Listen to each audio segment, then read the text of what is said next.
ವಿಶ್ವ ಕ್ಯಾನ್ಸರ್ ದಿನದ ಅಂಗವಾಗಿ ಮಂಗಳೂರಿನ ಇನ್ಫೆಂಟ್ ಜೀಸಸ್ ಸಭಾಂಗಣದಲ್ಲಿ ಉಚಿತ ಕ್ಯಾನ್ಸರ್ ತಪಾಸಣೆ, ಕ್ಯಾನ್ಸರ್ ಬಗ್ಗೆ ಅರಿವು ಮತ್ತು ಸಮಾಲೋಚನೆ ನಡೆಯಿತು. ಇನ್ಫೆಂಟ್ ಜೀಸಸ್ ಮೆಡಿಕಲ್ ಮಿಷನ್ ಅವರಿಂದ ಮಂಗಳೂರಿನ ಎಜೆ ಆಸ್ಪತ್ರೆ ಮತ್ತು ಸಂಶೋಧನಾ ಕೇಂದ್ರದ ಸಹಯೋಗದಲ್ಲಿ ನಡೆದ ಕಾರ್ಯಕ್ರಮವನ್ನು ಎಜೆ ಆಸ್ಪತ್ರೆಯ ವೈದ್ಯಕೀಯ ನಿರ್ದೇಶಕರಾದ ಡಾಕ್ಟರ್ ಪ್ರಶಾಂತ್ ಮಾರ್ಲಾ ಉದ್ಘಾಟಿಸಿದರು. ಬಳಿಕ ಮಾತನಾಡಿದ ಅವರು, ಕ್ಯಾನ್ಸರ್ ಕಾಯಿಲೆಯನ್ನ ಸಂಪೂರ್ಣ ನಿರ್ಮೂಲನೆ ಮಾಡುವ ಉದ್ದೇಶ ಹೊಂದಿದ್ದು, ಅದಕ್ಕಾಗಿ ಹೊಸ ವಿಧಾನಗಳನ್ನು ಅಳವಡಿಸುವ ಯೋಜನೆ ಇದೆ ಎಂದರು. ಕ್ಯಾನ್ಸರ್ನ ಮೂಲ ಲಕ್ಷಣಗಳು ಯಾರಿಗಾದರೂ ಕಂಡು ಬಂದರೆ ಅವರು ಕೂಡಲೇ ಬಂದು ತಪಾಸಣೆ ಮಾಡಿಬಿಟ್ಟು ಅದನ್ನು ಮುಂದಕ್ಕೆ ಅದೊಂದು ಮಾರಣಾಂತಿಕ ಒಂದು ಕಾರಣ, ಒಂದು ಕಾಯಿಲೆ ಆಗಬಾರ್ದು ಅಂತ ನಮ್ಮದೊಂದು ಆಸೆ.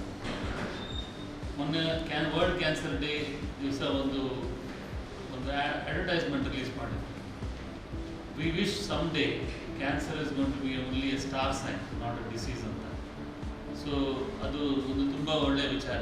ನಾವು ಮುಂದೆ ಕೂಡ ಯಾವಾಗಲಾದರೂ ಕೂಡ ಈ ಒಂದು ಕ್ಯಾನ್ಸರನ್ನು ಕಂಪ್ಲೀಟ್ ನಿರ್ಮೂಲನೆ ಮಾಡಬೇಕು ಅಂತ ಒಂದು ಪ್ರಯತ್ನವನ್ನು ಮಾಡ್ತಾ ಇದ್ದೀವಿ.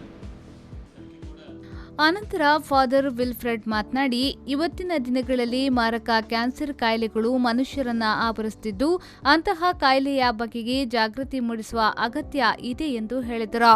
ನಾನು ಏನು ಹೇಳಬೇಕಂತ ಬಯಸಿದ್ದೆ ಅದನ್ನೇ ಡಾಕ್ಟರ್ ಈಗ ಇಲ್ಲಿ ಉಲ್ಲೇಖಿಸಿದರು.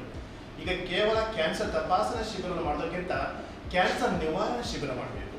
ಇವತ್ತು ಬೆಳಿಗ್ಗೆ ಉಪಹಾರ ಮಾಡುವಾಗ ನಾನು ಮಾತಾಡ್ತಿದ್ದೆ, ಎಷ್ಟು ಜನ ಕ್ಯಾನ್ಸರ್ ಸಾಧ್ಯ ಇಲ್ಲ. ಯಾಕಂದರೆ ಇವತ್ತು ಬೆಳಿಗ್ಗೆ ಒಬ್ಬ ಹುಡುಗ ಬಂದ, ಒಕ್ಕಾಡಿದ ಅಷ್ಟು ದೂರದಿಂದ, ಚಿಕ್ಕ ಹುಡುಗ, ಅವನ ತಮ್ಮನಿಗೆ ಬ್ಲಡ್ ಕ್ಯಾನ್ಸರ್ ಅಂತ ಆಗ್ತಾ ಇದ್ದ, ಪ್ರೇಯರ್ ಮಾಡಿ ಅಂತ.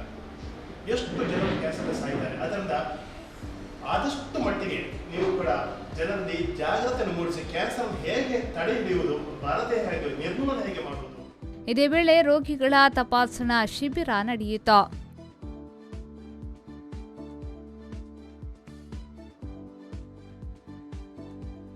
ಈ ಸಂದರ್ಭ ಡಾಕ್ಟರ್ ವೆಂಕಟರಮಣ ಕಿನಿ, ಡಾಕ್ಟರ್ ಕವಿತಾ ಮತ್ತಿತರರು ಉಪಸ್ಥಿತರಿದ್ದರು.